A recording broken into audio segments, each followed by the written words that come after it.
So hello student, आज हम बात करेंगे सेकेंड क्वेश्चन के बारे में। ये भी एक हीट से रिलेटेड अच्छा क्वेश्चन है। ये भी इजी ही है।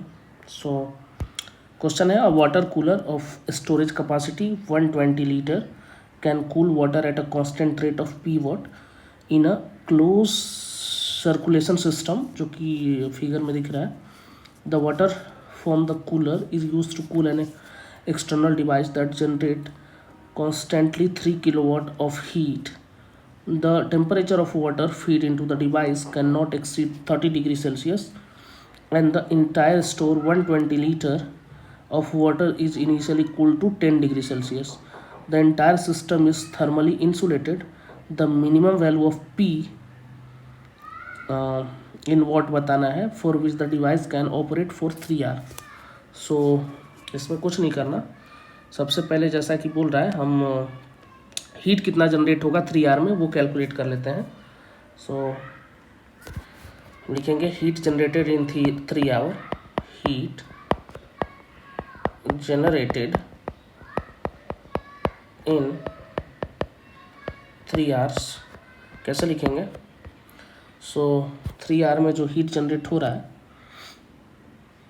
उसके बारे में मुझे लिखना है। अगर तो मैं लिखूँगा 3 आवर, 1 आवर में कितने सेकेंड होंगे? 3600 multiplied by 3 kilowatt hour है ना। So 3 into 10⁻3, 3 kilowatt hour ऐसा क्वेश्चन में बोला है, 3 किलो वाट।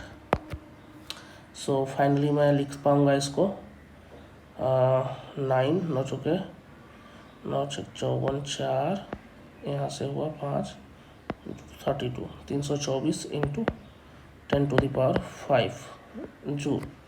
इतना 3 आवर में हीट जनरेट हुआ। अब एक चीज़ और हमें जानना है कि जो हीटर है वो कितना हीट यूज कर रहा है। सो जैसा कि क्वेश्चन में बोल रहा है कि वो यूज जो कर रहा है उसे मैं कैसे निकालूंगा।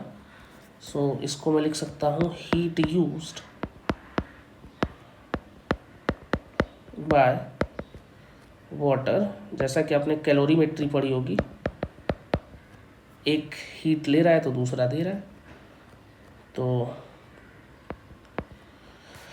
इसको मैं लिख सकता हूँ एम एस डेल्टा टी।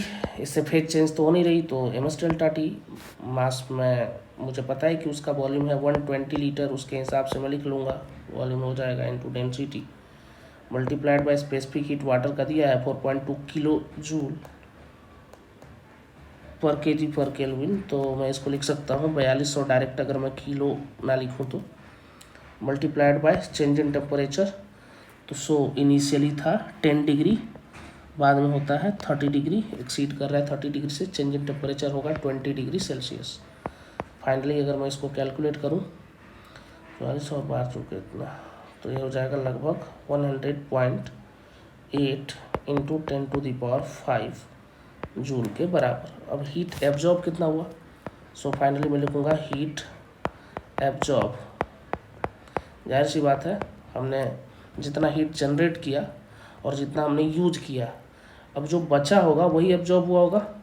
सो 324 इंटू 10⁵ जूल में से अगर मैं घटा दूँ 100.8 इंटू 10⁵, तो 100 घटाने से सीधे ये बचता 224, 0.8 घटाने पे बचेगा हमारा 223.2 इंटू 10⁵। ये हमारा हीट एब्जॉर्ब है। और मुझे पता है कि हीट और वर्क लगभग सेम होते हैं। सो पी की वैल्यू मैं डायरेक्ट लिख सकता हूँ W/T, और फाइनली मेरे पास आएगा 223.2 इंटू 10⁵ अपॉन टी पर आर की बात अगर करें, मल्टीप्लाइड बाई 3600, बिकॉज 60 इंटू 60 3600 होगा। 1 आवर में 60 minute multiplied by 60 second. So finally अगर मैं इसको कैलकुलेट करूँ, यहाँ से 10⁵, ये 2 जीरो गया, फाइनली 36 से डिवाइड करने पे अप्रॉक्स आएगा 2067 watt. So final answer is B.